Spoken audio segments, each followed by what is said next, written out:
So let's talk a little bit about rational numbers. Rational numbers.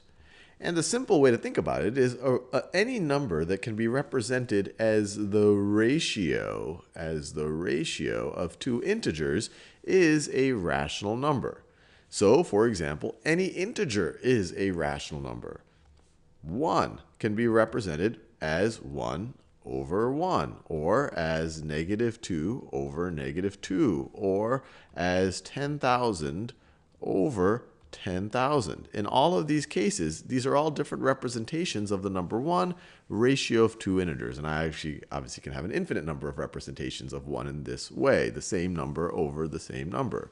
The number -7 could be represented as -7 over 1, or 7 over -1, or -14 over +2, and I could go on and on and on and on. So -7 is definitely a rational number. It can be represented as the ratio of two integers. But what about things that are not integers? For example, let us imagine, let's imagine 3.75. How can we represent that as the ratio of two integers?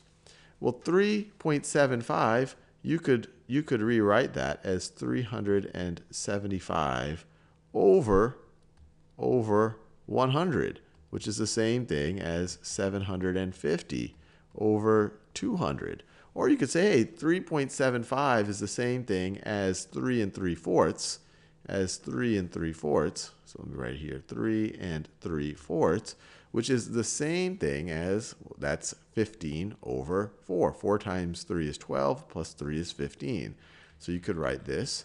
This is the same thing as 15 over 4. Or we could write this as -30 over -8. I just multiplied the numerator and the denominator here by -2. But just to be clear, this is clearly rational. I'm giving you multiple examples of how this can be represented as the ratio of two integers. Now, what about repeating decimals? Well, let's take maybe the most famous of the repeating decimals. Let's say you have 0.333, just keeps going on and on forever, which we can denote by putting that little bar on top of the 3. This is 0.3 repeating. And we've seen, and later we'll show that how you can convert any repeating decimal into a rational as the ratio of two integers. This is clearly 1 over 3, or maybe you've seen things like 0.6 repeating, which is 2 over 3. And there's many, many, many other examples of this. And we'll see any repeating decimal, not just one digit repeating, as many, even if it has a million digits repeating, as long as the pattern starts to repeat itself over and over and over again, you can always represent that as the ratio of two integers. So I know what you're probably thinking. Hey, Sal, you've just included a lot. You've included all of the integers. You've included all of non-repeating decimals, or you've included all of finite non-repeating decimals, and you've also included repeating decimals. What is left? Are there any numbers that are not rational? And you're probably guessing that there are. Otherwise, people wouldn't have taken the trouble of trying to label these as rational.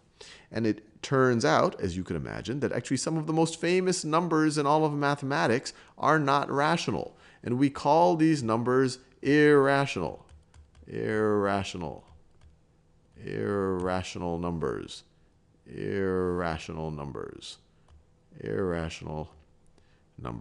And I've listed just a few of the most noteworthy examples.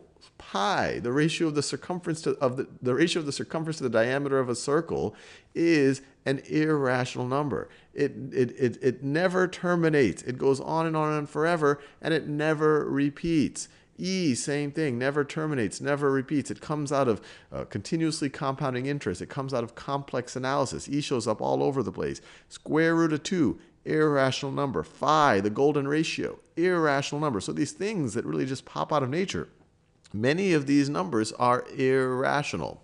Now you might say, okay, are these irrational? These are just kind of these special kind of numbers. But maybe most numbers are rational, and Sal's just picked out some special cases here.